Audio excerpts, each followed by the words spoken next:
Sai Satcharitra Chapter 37 Chavdi Procession. In this chapter, Hemant Pant, after making some preliminary observations on some points of Vedanta, describes the Chavdi procession. Preliminary. Blessed is Sai's life for his devotees. Blessed is his daily routine. His ways and actions are indescribable. Sometimes he was intoxicated with Brahmanand, divine bliss, and at other times completely self-absorbed. While doing so many things at the same time, he was yet unconcerned with them. Though he seemed at times quite inactive, he was not idle or dozing. He always abided in his own self. Though he looked calm and placid as the sea, he was deep and unfathomable. Who can describe his ineffable nature? He regarded men as brothers, women as sisters and mothers. He was a perfect celibate, as everybody knows. May the knowledge we got in his company last long unto death. Let us ever serve him with wholehearted devotion to his feet. Let us see him in all beings and let us constantly remember his name. Hemant Pant, after making some lengthy dissertations on some topics of Vedanta, which he himself considers as a digression, goes on to describe the Chavdi procession. Chavdi procession. Baba's dormitory has been already described. One day he slept in the masjid and on the next in the Chavdi near the masjid. He slept in the masjid and in the Chavdi on alternate days. This alternate sleeping at both these places went on till Baba's Mahasamadhi. From 10th December 1909, devotees began to offer regular worship to Baba in the Chavdi. This we will now describe with his grace.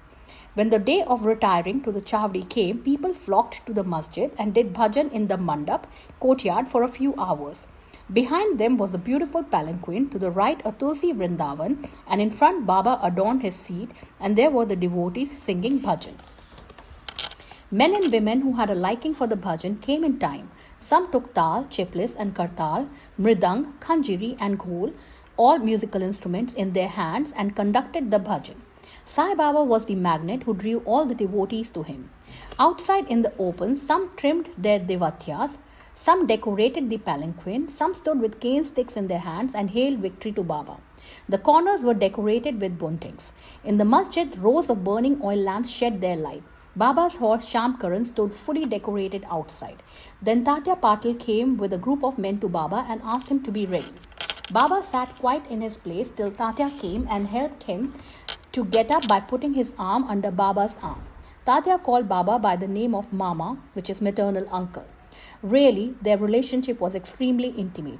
Baba wore on his body the usual kafni, took his satka, the short stick, under his armpit, and after taking his chillum, tobacco pipe and tobacco, and placing a cloth over his shoulder, became ready to start.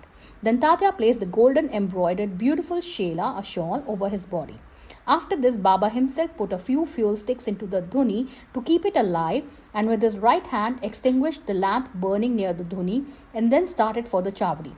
Then all sorts of musical instruments, bands and horns, etc. gave out different sounds, and fireworks exhibited various colored views.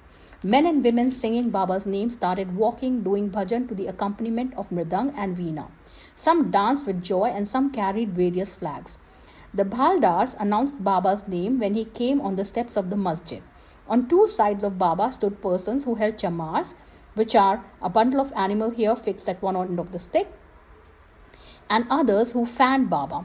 On the way were spread folds of cloth which Baba walked on, being supported by devotees' hands. Tatya Patil held the left hand and Mahasapati the right, and Bapu Sahib Jog held the chhatra, the umbrella, over his head. In this fashion, Baba marched on to the Chavdi. The fully decorated horse named Shamkaran led the way, and behind him were all the carriers, waiters, musical players, and the crowd of devotees. Harinam, the name of the Lord, was being chanted to the accompaniment of music, as also the name of Sai. In this manner, the procession reached the corner, and everyone who joined this party seemed pleased and delighted. On reaching this corner, Baba stood facing the Chavdi and shone with a peculiar aura. It seemed as if the face of Baba took over the glory of the rising sun. Baba stood there with concentrated mind facing the north, as if he was signaling something. All the instruments played music while Baba moved his right hand up and down for some time. Kaka Sahib Dikshit at this time came forward with a silver plate containing flowers besmeared with gulal, the red powder, and threw them on Baba's body off and on. The musical instruments played their best at this juncture, and Baba's face beamed with radiance and beauty, and all the persons viewed this luster to their heart's content. Words fail to describe the splendor of this scene. Sometimes Mahalsapati began to dance as if possessed by some deity, but all were surprised to see that Baba's concentration was least disturbed. With a lantern in his hand, Tatya Patil walked on Baba's left side and Bhagat Mahalsapati on the right, holding in his hand the hem of Baba's garment. What a beautiful procession and what an expression of devotion. To witness this, men and women, poor and rich, flocked there. Baba walked at very slow pace. Bhakts followed on both sides with love and devotion. With joy permeating the whole atmosphere of the place, the procession reached the Chavdi. Those days are gone now. Nobody can see them in future, but by remembering and visualizing that sight, we can bring solace and ecstasy to our minds. The Chavdi was also fully decorated with a good white ceiling mirror and many sorts of lamps. On reaching there, Tatya went ahead and spread an asan, a seat cushion, and placing a bolster, made Baba sit there and made him wear Angarakha coat. Then the devotees worshipped him in various ways. They put a crown on his head with a tuft above, placed garlands of flowers and jewels around his neck and marking his forehead with musk-mixed vertical lines as Vaishnav devotees do. They gazed at him for long to their heart's content. They changed his headdress now and then held it aloft on the head, fearing that Baba might throw it away. Baba knew what the Bhakts wished for and meekly submitted to all their ways without objection. With these adornments, he looked wonderful and beautiful.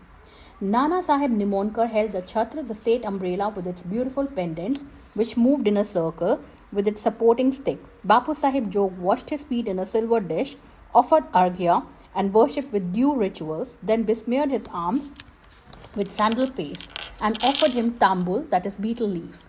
Baba sat on the asan, the gaddi, while Tatya and others kept standing. When Baba sat on the gaddi, supporting himself against the bolster, devotees on both sides waved chamars and fans. Shama then prepared the chilam and handed it over to Tatya Patil, who drew a flame out of it by inhaling a deep breath through his mouth and then gave it to Baba. After Baba had his smoke, it was given to Bhagat Mahalsapati and then it was passed round to all. Blessed was the inanimate chilam.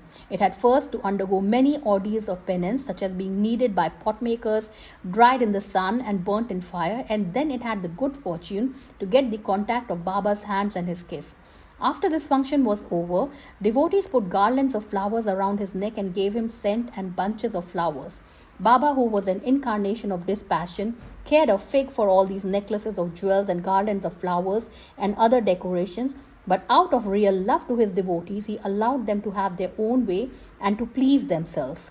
Finally, Bapu Sahib Jog waved the aarti over Baba, observing all formalities, and the musical instruments played their auspicious tunes. When this aarti was over, the devotees returned home one by one, saluting Baba and taking his leave. When Tatya Patil, after offering chilam, attar, the scent, and the rose water, stood to depart, Baba said to him lovingly, "Guard me properly. Go if you like, but return sometimes at night and inquire for me." On replying in the affirmative, Tatya Patil left the Chavdi and went home. Then Baba himself prepared his bed. He arranged some sheets one upon another and thus making his bed, went to rest. We shall also now take rest and close this chapter with a request to the readers that they should remember Baba and his Chavdi procession daily before they retire and go to bed. Bow to Sri Sai, peace be to all.